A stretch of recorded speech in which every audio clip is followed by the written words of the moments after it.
Hello to all traders and welcome back to another market review brought to you by Orbex. We're looking at gold today and the dollar to see what direction we're looking for the rest of the week after gold is consolidating slightly between a $20 to $30 range, and we're seeing a bit of resistance now after ISM manufacturing data later on in today's session is supposed to be a little bit more progressive than the previous reading. So is that going to halt gold and actually keep the dollar pushing higher? Well, the dollar has been very progressive in the last few trading sessions, really having some winning streaks, not something we've seen for a while on the greenback. So is this a sign of things to come where we're going to see America moving away from a recession and obviously gold traders and safe haven traders moving away from really pushing gold back to $2,000?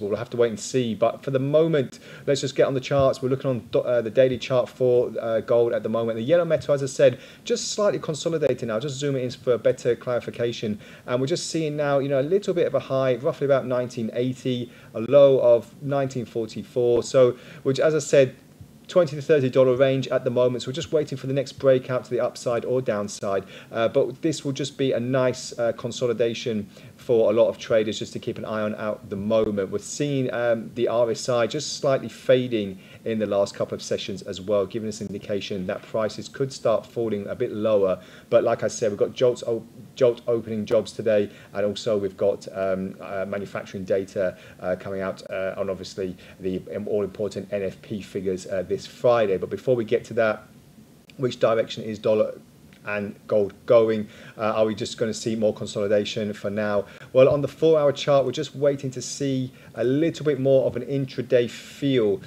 because as I said, if we look on the 4-hour chart, it's looking a little bit more likely that we will have more of a slight downturn.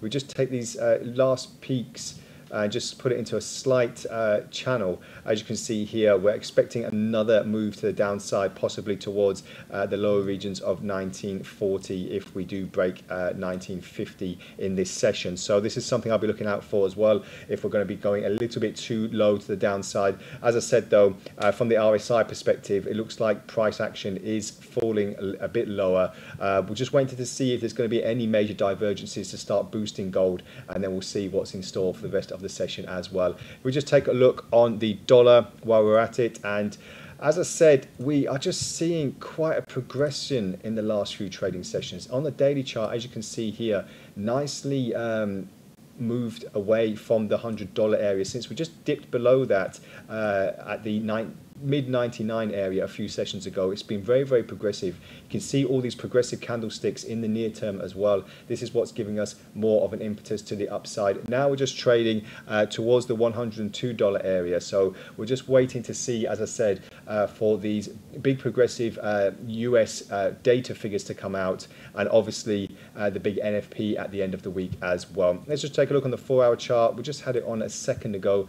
Like I said, since bouncing off this particular support area, we're just seeing this nice subdued channel to the upside. It's not so progressive, it's just slightly moving higher and higher, getting these higher highs and lower lows. But as you can see here, in a bit of an impulse chart now, we're just seeing these wave after wave of potential moves. We'll just see if we get another move back down to the lower region of $101 before we have another uptick and potential break of 102, and then going higher as well. So let me know what you think. Are we going to see a bit of a slide on gold and more of a progression on the dollar? Let's wait and see for the American session to open, and we'll bring you all the latest in the fundamentals and technicals on our YouTube and Telegram channels. So thank you very much for joining me today, and we'll speak again next time. Bye for now.